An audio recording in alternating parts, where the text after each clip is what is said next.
Je vais vous conduire à la maison natale où j'ai grandi avec mes parents. Et nous étions 4 en tout. Alors la maison a été refaite après le tremblement de terre d'Arête.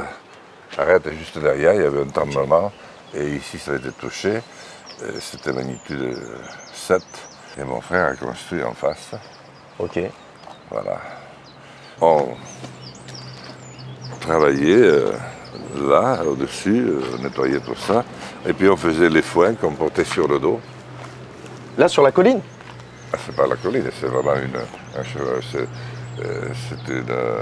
parcelle. Il y a une grange aussi là-bas en haut. Ok. Et là, il y en a une dans le creux qu'on devine un peu. La pente, elle est... Elle est très raide. Et maintenant, je continue à le faire tous les ans.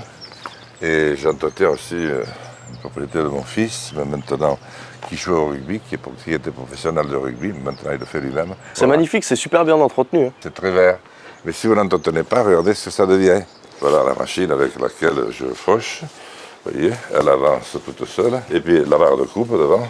Ouais. Et puis je la tiens en travers dans la pente. Et je vais et je reviens. Vous faites ça à votre âge? Ah oui, oui, oui. C'est dangereux, non?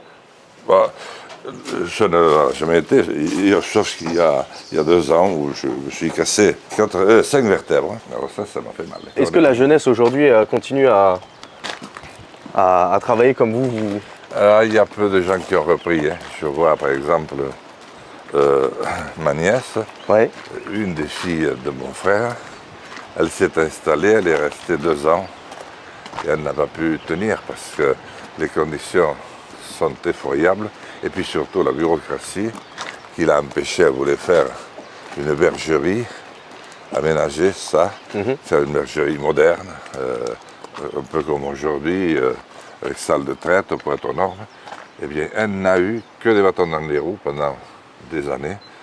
Elle a fini par se décourager, quoi.